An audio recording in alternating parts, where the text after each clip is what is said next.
Namo Shakyamuni Buddha. So we continue to discuss about the Eightfold Paths, and that includes the wise mindfulness, and we have discussed the products for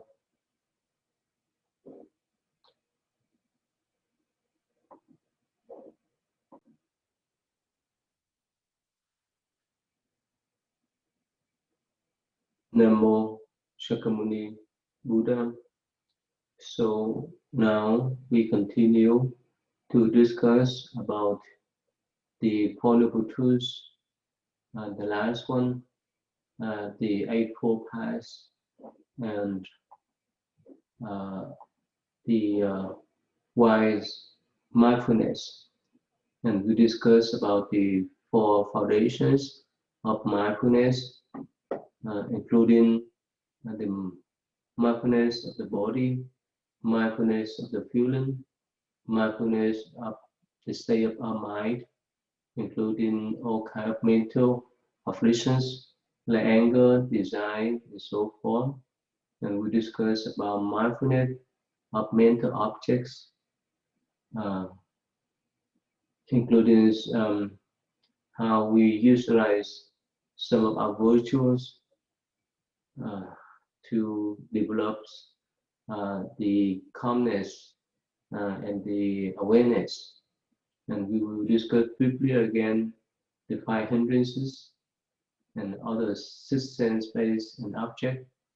So last time, when we talk about the 7 factors of enlightenment, we discussed about investigation, the persistence, or diligence, and the mindfulness. So let us come back to discuss about the next one is the joy and happiness. That's one of the factors that could support us to work on the path of enlightenment, awakeness. So these qualities help us to arise from boredom, from boring, to see the things as the way they are, to have the feeling of blindness, to lead our body and mind with the joyful feeling. So before we talk about that, let us review the differences between happiness and joy. So happiness comes from the word haps, it's mean a chance, that's derived from the same root as happening. So happiness is the conditions that depend on something that happens around us. So things happen that make us happy. For example, if we eat an ice cream, we eat the food that we like, we win the lotteries, we get the gift like the new iPod or mobile phone, someone praised us, so we have new clothes, good luck, and so forth. And even sometimes,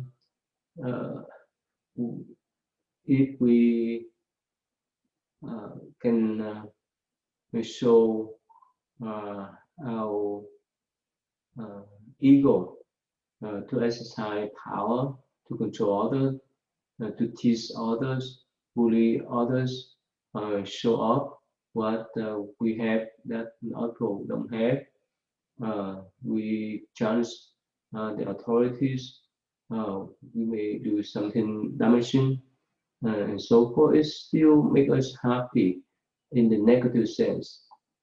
But no matter what, those kind of happiness would not last forever.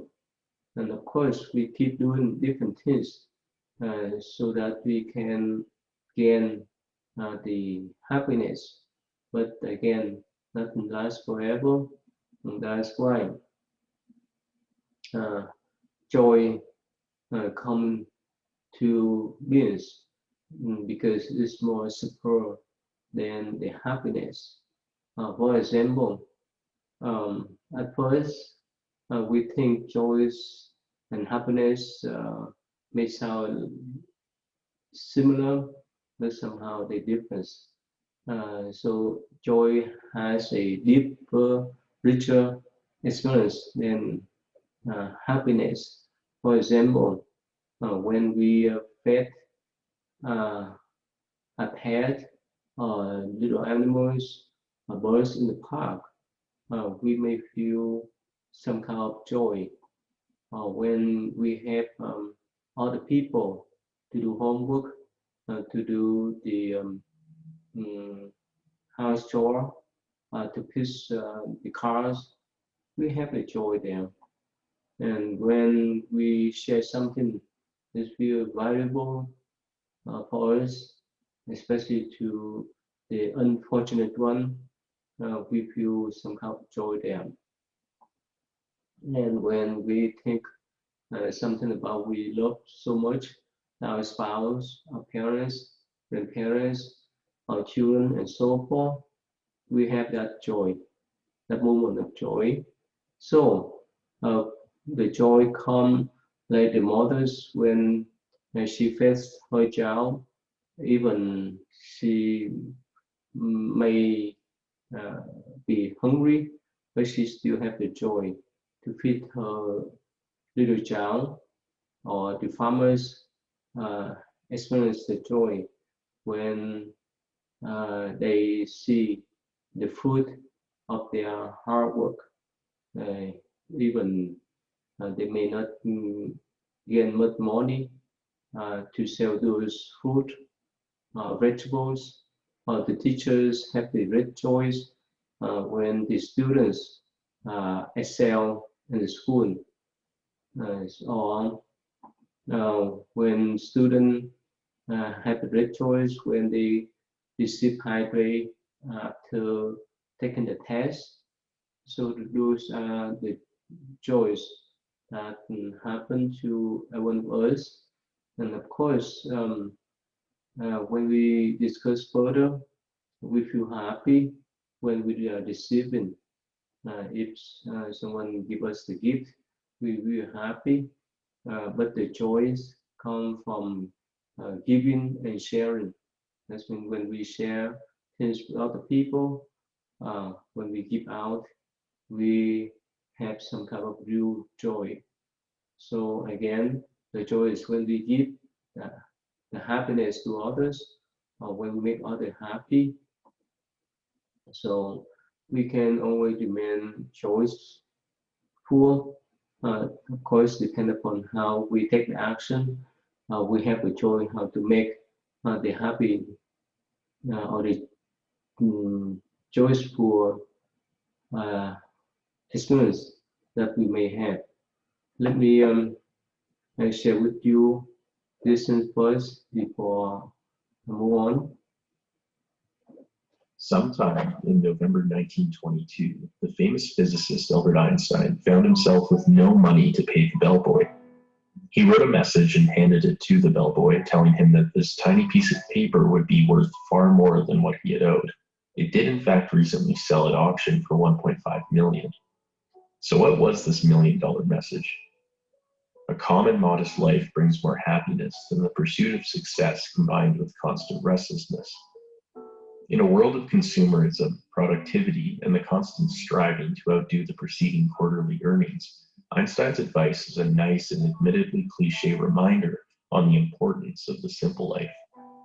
The advice that life is what happens in between doing the important stuff such as work or events or meetings, is a significant one. We live for moments of close and transient connection. We get out of bed to see the smile of a friend. We work extra hours so we can eventually spend more of them in a state of modest ease. That is not to say we should conduct our daily doings in the absence of any and all goals. Enough evidence exists to support the fact that the pursuit of a goal is conducive to a happy life. However, equally evident is the fact that the most beneficial goals are intrinsic rather than extrinsic, that they focus on meaningful aspirations such as community or curiosity rather than material gain. Hence, it is less important as to whether a goal is achieved. Instead, we should focus on what the goal is to begin with. And even when we do find a goal worthy of pursuit, we should be careful. As Einstein warns, the good life is not found in an equivalency between happiness and success. Far too often, the modern individual becomes absolutely convinced that their happiness is based upon success, the achievement of their goals above all else. We rarely Sometime in November.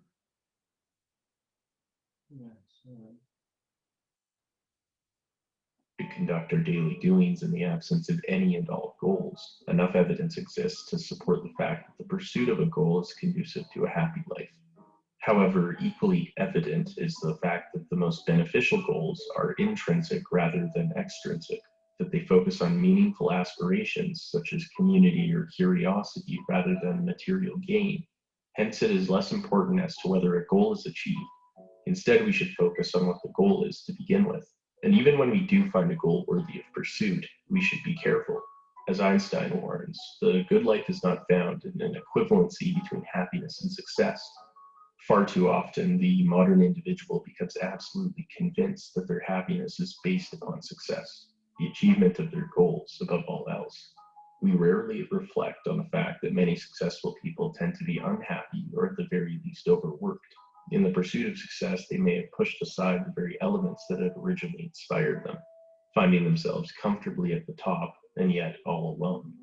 This can be pinned on the psychological concept of the hedonic treadmill.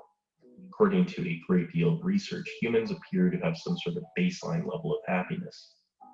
In one study, they measured the happiness of both individuals who had suffered serious injuries and lottery winners.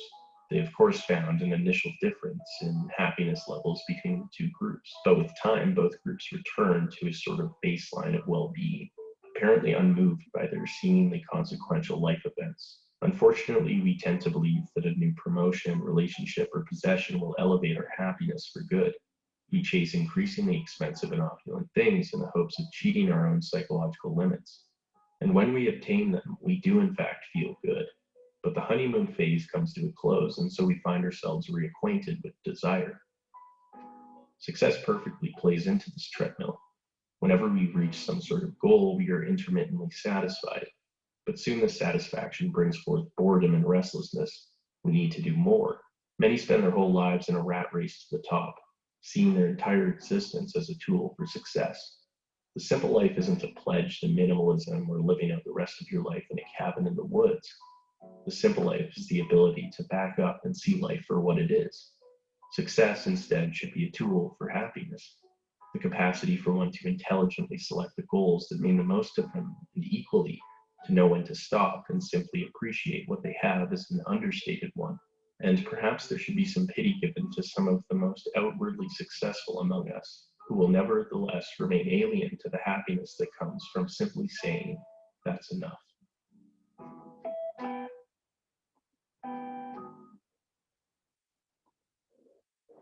Okay, so you see that so the joys and the happiness, it should come from within, not from without. So we could not chase after things forever to pursue our everlasting happiness. It doesn't work that way. Even the one that more successful on the top of everything, and they may feel desperate with all kind of stresses, anxiety, and so forth. So when we talk about the joy here in the spiritual realms, so we build up our joyfulness, attain our joyfulness, that within ourselves, that within our mind. We don't need to buy or those kind of joy. We should start from within ourselves, that no one can give us that kind of joy except ourselves. So again, the joy is an inner phenomenon. So other people may give us the gift, the present, the praise, and so forth, that may help us to have some kind of happiness for a moment, but they don't last. So that's why, and that video clips and in Buddhist view, when we feel that we contented and grateful, that is real joyfulness, and especially when we do meditations, as long as we remain calm, the joys of calmness, the joys of peacefulness, we calm, and it would last longer than the thing that we chase after externally. Uh, so the joys in Buddhist sense that relate to thing that's in English was called rapture, and is distinguished from the long-lasting midday joys.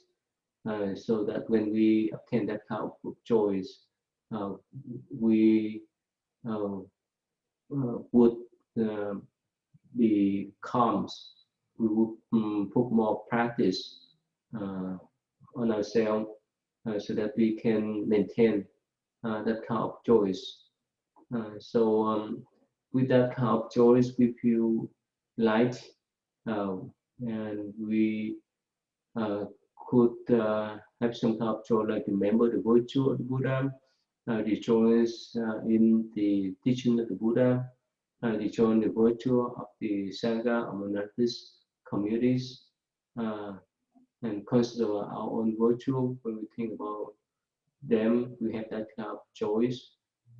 So even when we remember our own generosity to help other people, we have that joy. So those are the joy that we can bring ourselves. And according to Buddhist view, there are 5 kinds of physical pleasure or joy may arise. The first one is weak rapture, only causes like ghost bump.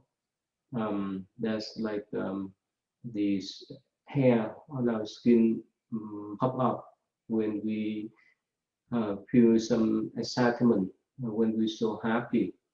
Uh, Short rapture evocates from thunder from time to time. And suddenly we have that kind of joy. Going down rapture, explode inside the body like a wave, and exalting rapture. So somehow it will have so much joy that make the body jump uh, to the sky. That's feeling, fulfilling rapture. That's when we feel that the flood of a mountain stream uh, flowing down to our mind. So with this kind of joys, we could have the experience, especially in meditations.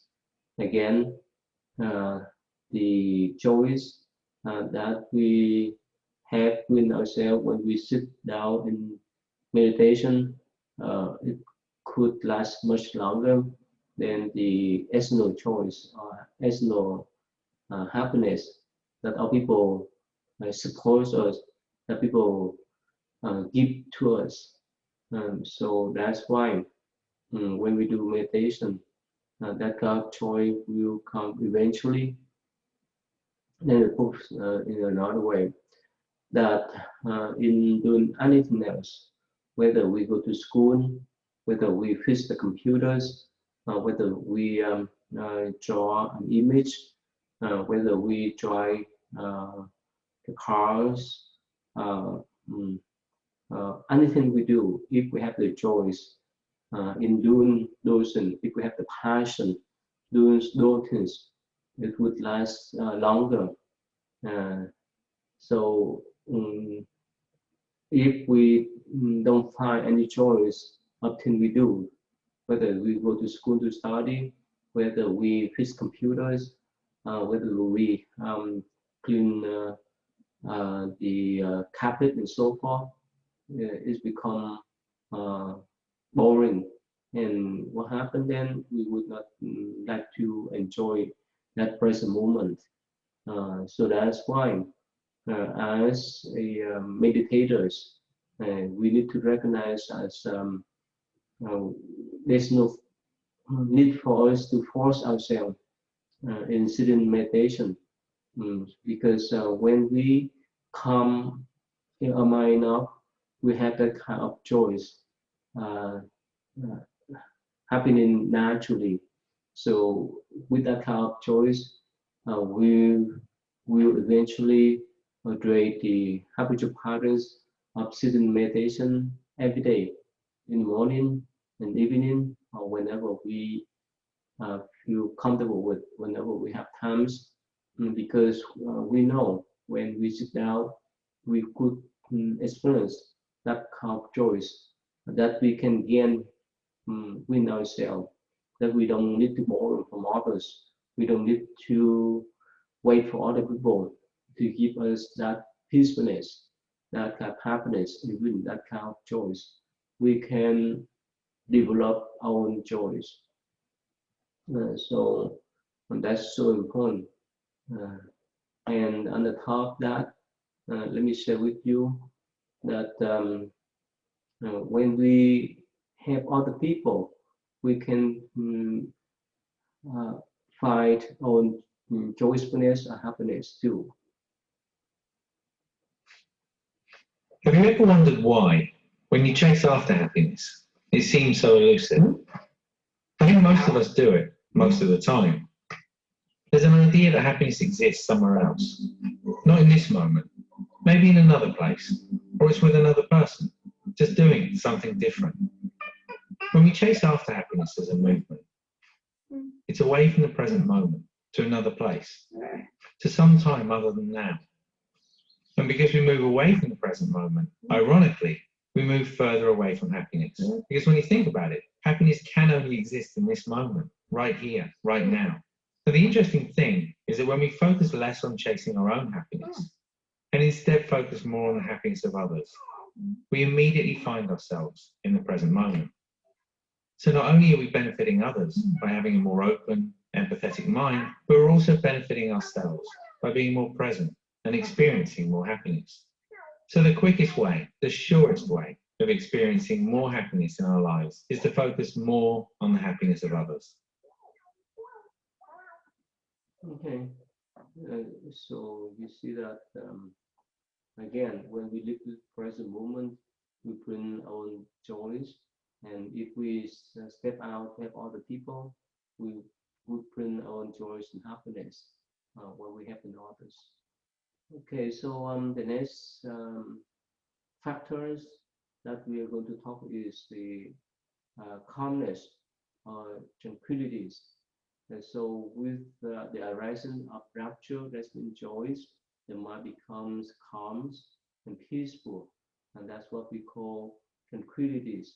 That's mean to have a cool mind that stabilize our mind when we face any kind of external challenges.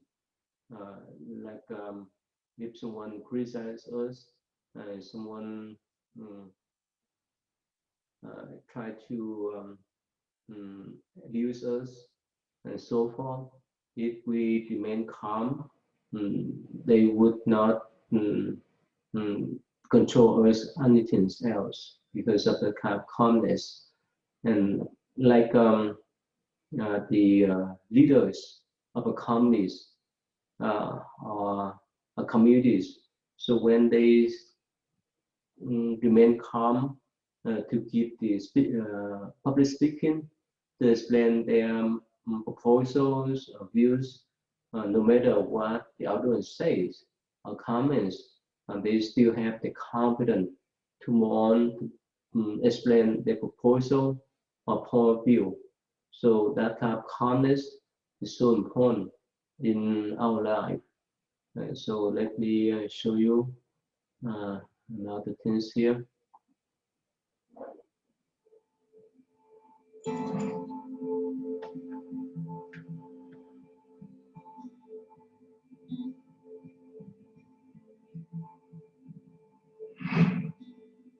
Once upon a time, a disciple asked his master, "How can I calm my mind?"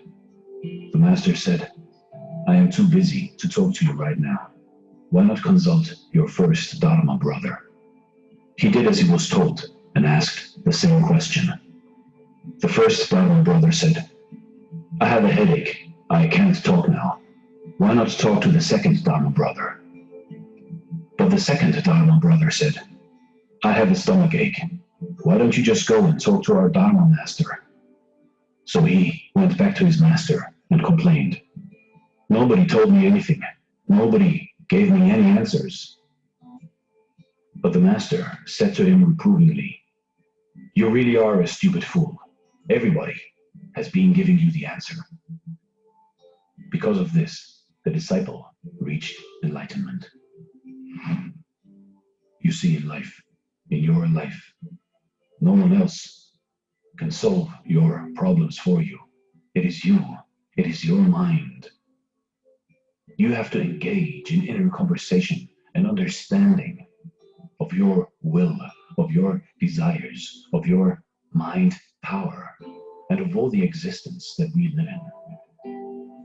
Play with your thoughts. Think about everything. Contemplate. You don't need assistance from anyone else, because all the truth of the world lies within you, in your heart and your mind. This is there to do motivation, stories. Okay, so see here, if you want to find your peacefulness and calmness, look in yourself.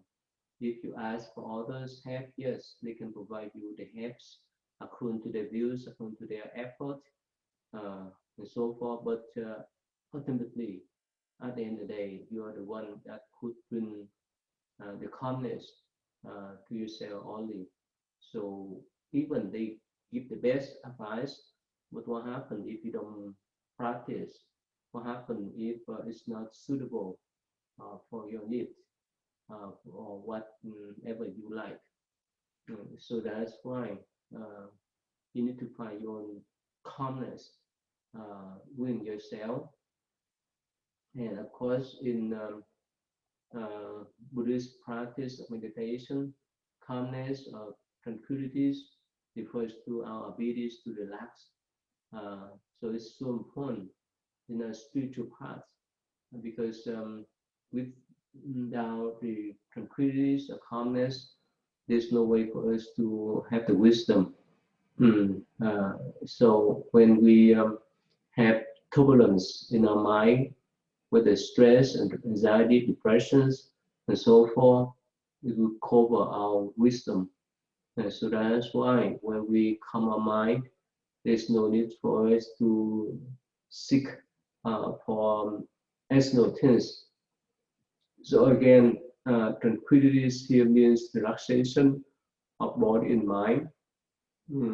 And other factors like joyfulness, they are like the containments, satisfactions that we have finished what we need to do, and tranquilities or calmness means now it's time for us to rest. Now it's time for us to remain calm.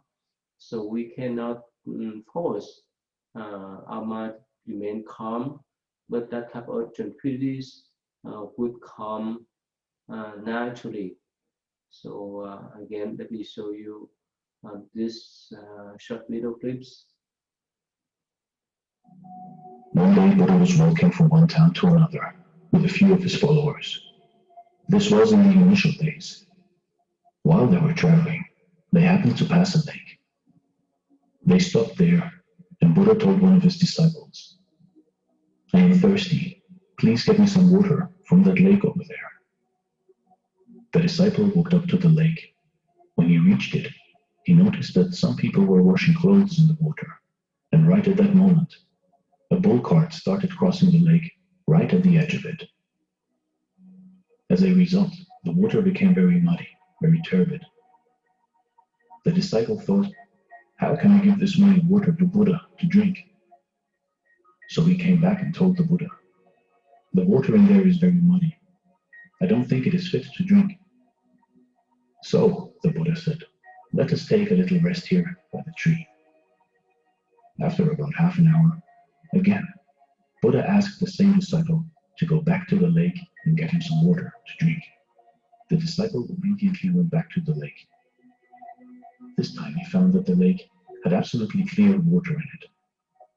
The mud had settled down, and the water above it looked fit to be had. So he collected some water in a pot and brought it to the Buddha. The Buddha looked at the water, and then he looked up at the disciple and said, see, you let the water be, and the mud settled down on its own. You got clear water. It didn't require any effort. And the moral of the story is, you see, in life, your mind is also like that. When it is disturbed, just let it be. Give it a little time. It will settle down on its own. You don't have to put any effort in to calm it down. We can judge and take best decisions of our life when we stay calm. This is Okay, so you see that again. When we do meditation, we don't need to force our mind to remain calm. We don't need to suppress our mind to be calm. Like we have all kind of mental fluctuation after a day of workings or dealing with other people. The only things we need to do is just sit there and let the mind come down by itself. Like that story, the story that we just watched. The Buddha told his disciple to take the water, but at first people wash the clothes on that lake, on the water boat from swim on that lake is muddy. But when the Buddha told him to get back to that lake, and there's no activities anymore, so that's why the water become clear and pure. So does our mind. So every day we deal with all kind of challenging. We have a lot of thinking. That's why at first, when we sit in meditation, those kind of image, pictures, conversation appear again in our mind. So it's not easy for us to calm our mind. But if we force our mind to remain calm, if we try to push those image, pictures, sounds that we remember, that we have interact, seen beforehand, the more we push them, the harder for us to remain calm. So the only thing we need to do is just let them to settle by themselves bit by bit. We don't need to do anything else.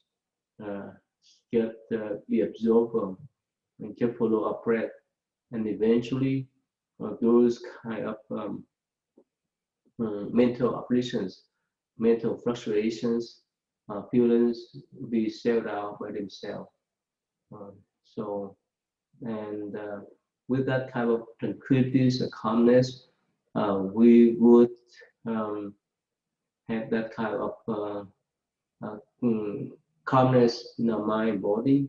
We would let go of the heat, of the angers, and the kind of agitation within our mind and body.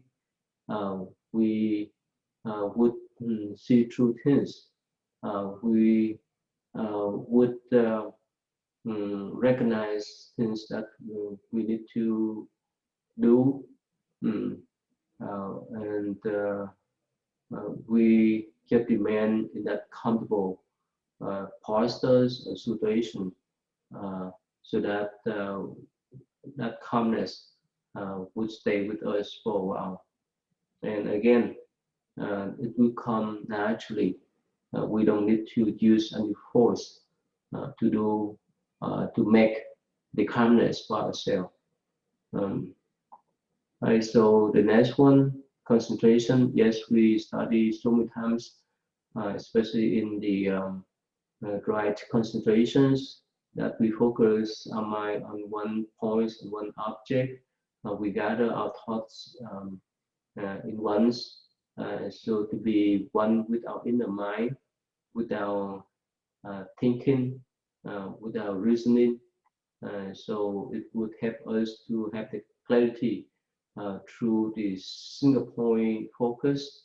In this state, or the sense of mind becomes solid, independent, and we can absorb things clearly. So we will have that kind of abilities to be aware of things as we see. Like we adjust the microscope and to see clearly the materials under that microscope. When we adjust the telescope, we could see things in the far distance clearly that our fresh eye could not see through. So again, when we practice breath meditation, we remain calm, we remain focused on our breath. We can anchor that mind into the breath, so that all the thoughts, all the mental afflictions or feeling would not take our mind away if we remain focused. And so this one is so helpful in any circumstances, like we studied so many times before. So this type of concentration could be applicable in any works that we do, like driving. We need to drive and focus our mind in driving. Otherwise, we may encounter a car accident. When we're cooking, we need to focus our mind on cooking. When we're taking the test, we focus our mind on taking the test. Recognize the question that the teachers, professors have given us to respond, and so forth. So with this kind of concentrations, it would help us to gather our mind, to let the wisdom arise, to have the steadiness of our attention and concentration, to have the clear pictures, image, or things that we want to contemplate or pay attention to, and so forth. So with this kind of concentrative absorption according to Buddhist tradition, it may help us to develop the 5 factors: directed thought, when we focus on object like our breath. So we have that thought directly point or see through or recognize our breath clearly, whether it's inhalation, exhalation, whether it's short or long, whether it's deep or shallow. And the other function of this concentrating absorption is pondering. That means we contemplate on things, or like we contemplate on our breath. We recognize our breath as the way they are.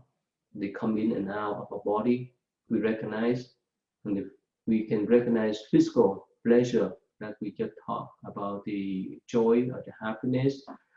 And when we really focus our mind, we would have that moment of happiness and peace.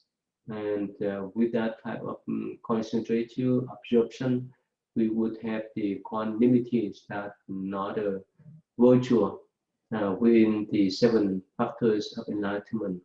So concentration is so important that could help us to remain calm, that could bring the peacefulness and happiness within our mind, and so forth.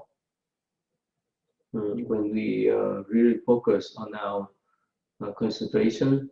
And the last one, the equanimities. So again, with the arising of concentration, I might see each object in a detached and calm ways. So it would help us to feel neither aversion nor pain that overpowered by pleasure, but it remains calm and effortless.